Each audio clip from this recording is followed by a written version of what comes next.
So long as you're starting with high quality beef, cooking a good steak is as easy as throwing it on the grill or searing it in a hot skillet. But if you want perfect steak, and I'm talking steak with a rich, brown, crackling crust and a medium rare core that extends all the way from edge to edge, then you need to take your technique to the next level. Now, traditional methods like broiling, grilling, or searing in a skillet leave you with one problem. Your steak develops a temperature gradient inside it. So while the very center of the meat might be a perfect medium rare, as you move towards the outer layers, it becomes more and more cooked until you reach the edges, which have the dry, chewy texture of well-done meat. So the question is, how do you minimize this overcooking? So here's the thing, the more gently you cook your food, the smaller that temperature gradient inside is going to be. So for instance, if you cook a steak in a 500-degree oven, you're going to develop a pretty thick band of gray meat inside. Cook that same steak in a 250-degree oven, and that gray band shrinks significantly. You may have heard of a concept called sous vide cooking, and the idea here is to take that low temperature cooking to the extreme. With sous vide cooking, you place your steak inside a sealed plastic bag and then put that plastic bag in a water bath held at the exact temperature that you want to serve your steak at, say 130 degrees for medium rare.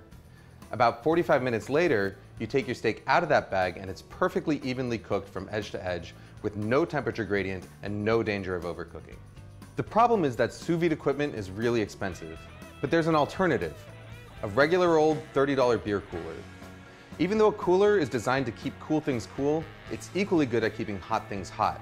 So all you've got to do is fill it up with hot water, adjust the temperature with boiling water or cold water, and then place your bag meat inside it to cook.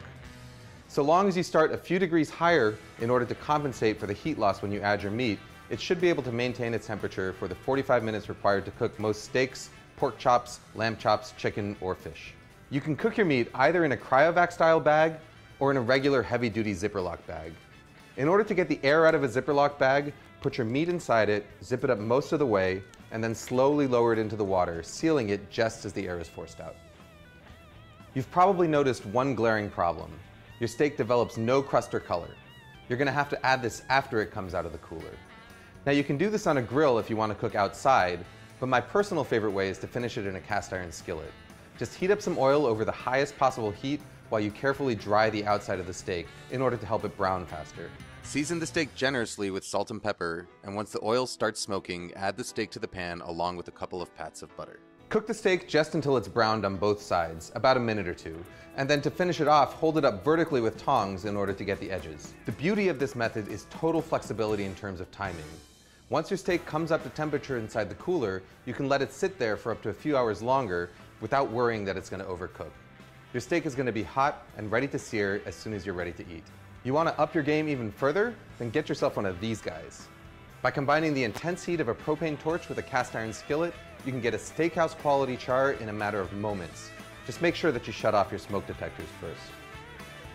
It may take a little bit more time, but if you're willing to put in the effort, this is the best quality steak you can get at home.